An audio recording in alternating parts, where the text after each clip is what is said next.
Manni marii bulchiinsa magaalaa Kamisee yaa'ii idilee 39ffaa marsaa arfaffaa geggeessaa ture irratti gabaasa kurmaana sadaffaa kan seektaroota qorachuun cimnootaa fi hanqinoota jiran gadi fageenyaan qorachuun hanqinoota jiran ji'ootan sadan hafan kana keessatti xiyyeeffannoon itti kennuun hojjechuu akka qaban kallattii kaa'ameera. Yaa'ii mana marii bulchiinsa magaalaa Kamisee geggeeffame irratti fooyya'insi dambii galii tajaajila bulchiinsa magaalaa Kamisee miseensota mana marichaaf dhiyaatee jiru miseensotni mana marichaa mirkaneessaniiru. Manni marii bulchiinsa magaalaa Kamisee lakkoofsa dambii galii tajaajila bulchiinsa magaalaa Kamisee 2 Mooraa 2017 moggaasuun xumurameera. Kominikeeshinii magaalicharraa odeeffanne.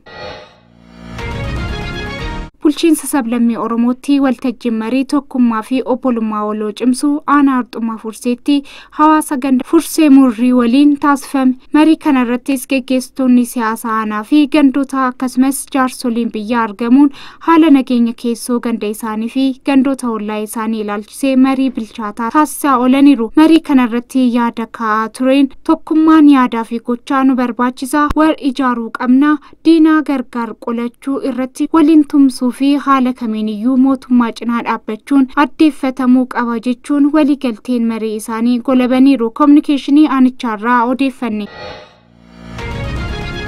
Komishiniin marii biyyaalessaa naannoo Amaaratti waltajjii marii boqonnaa ajandaa walitti qabu eegalee itti fufuun geggeessaa jira. Profeesar Masfin Arayaan ergaa waltajjicha irratti dabarsaniin rakkoolee waldhabdee Itoophiyaa waaraan furuuf mari'achuun barbaachisaa ta'uu eeranii marii guyyootan itti aanan irratti hirmaannaa ho'aa taasisuun barbaachisaa akka ta'e hubachiisaniiru. Garaagarummaa yaadaa humnaan furuuf walitti bu'iinsota uumaman uummanni naannoo Amaaraa gatii kaffaluu kaasanii kunis barbaachisummaa marii biyyaalessaa kan mul'isuudha jedhaniiru.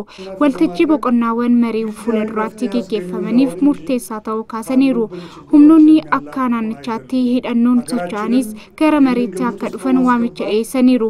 Itoophiyaanonni yaada tokkoon yeroo mari'atan diinota isaanii injifataniiru kan jedhan Profeesar Masfin marii biyyaalessaa hafuura kanaan milkeessuun barbaachisaa ta'uu hubachiisaniiru. Kilaasteroota sadiin kutaaleen bakka buutotaa hawaasaa 4,500 gariin qoodamuun ajandaalee isaanii irratti mari'achaa jiraachuu ibsameera. Komishiniin marii biyyaalessaa adeemsa ajandaa walitti qabuu naannoo Amaaraa bitootessaa 27 hanga eebila 4 bara 2017tti akka turu himameera. ምክክሩ ውጤት ላሉብን ችግሮች ዘላቂ መፍትሄን የሚያዋልድ እንዲሆን በትኩረት ኮሚሽኑ እየሰራ ይገኛል።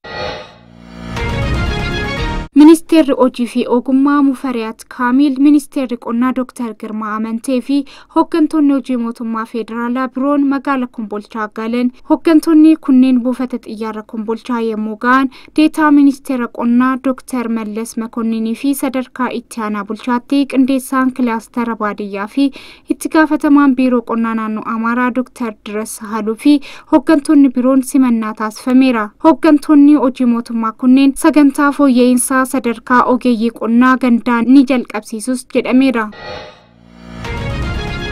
Hidha haaromsaa Itoophiyaa guddichi piroojeektii mul'ata biyyoonni naannawichaa waliin guddachuu qaban milkeessuu ta'uu dubbii himaan ministeera dhimma alaa Ambaasaadder Nabiyaa Geetaachoon ibsan. Ambaasaadder Nabiyaa Geetaachoon tajaajila oduu Itoophiyaatti akka himanitti hidha haaromsaa kan Itoophiyaanonni itti boonan Afrikaanotaaf ammoo miira ni danda'ama jedhu kan uumedha jedhaniiru. Piroojeektiin deeggarsa Itoophiyaanotaa biyya keessaa fi biyya alaa jiraatanii dhaloota Itoophiyaa fi michoota Itoophiyaan dhugoomee ta'uu ibsaniiru. Ijaarsi hidha kanaa qormaata hedduu darbee har'a ga'uu isaa ibsanii biyyoonni sulula gadi dhiibbaa uumuuf dhimma hidha kanaa hamma waltajjii addunyaatti akka keessan yaadachiisaniiru. Uummanni fi mootummaan Itoophiyaa karaa dippiloomaasiitiin dhiibbaa hedduu dandamachuun hidha kana boqonnaa xumuraa irraa gaheera jedhaniiru. በዲፕሎማቲካሊም ውጤታማ የሆነ እንቅስቃሴ የታየበት ነው ማለት ነው። Dargaggoonni Afrikaa rakkoolee wal fakkaatoo isaan mudatan tumsaan hojjechuu akka qaban dargaggootni biyyoota Afrikaa garaagaraa ibsan. Hojiiwwan rakkoon Afrikaanotaa yaadamaa Afrikaan furuuf jalqabaman kan jajjabeeffaman ta'uu kanneen yaada isaanii kennan ibsaniiru. Yaa'iin hooggantoota dargaggoota Paan Afrikaa magaalaa Addis Ababaatti galma injifannoo Adawaatti taa'ameera. Keeniyaa irraa kan dhufte shamarreen Liiban Liisee akka ibsitetti rakkooleen akka godaansaa, hojii dhabdummaa, rakkoolee wal fakkaatoo dargaggoota Afrikaa mudatanidha. Kanaaf dargaggoonni Afrikaa rakkoo walootumsaan cehuu qabu jetteetti. And we need to work together and not against each other. Dargaggoo Taabaan Paaraadaay gama isaatiin guddina waliigala Afrikaa mirkaneessuuf gumaachi dargaggoo murteessaa ta'uu dubbateera. Carraa gaarii amma jirutti fayyadamuun dargaggoonni Afrikaa yaadamuu Pan-Afrikaanizimiin badhaatee dhugoomsuuf tumsuu qabu jetteetti. That can help the youth to do what? To at least to thrive. This is all what we want. Afrikaa kibbaatti hundeessaa fi hojiin raawwachiisaa Instituutii Liigii Laayik Maandeellaa Dr. Liqaataalii Azam yaada kennaniin ajandaa Afrikaa 2063 Afrikaa barbaannu dhugoomsuu jedhuun Afrikaaf murteessaa ta'uu ibsaniiru. Keessummaa yaadamni rakkoo Afrikaanotaa furmaata Afrikaa jedhuun wayitaawaa fi baay'ee akka barbaachisu ibsameera. Education and good health are fundamentals.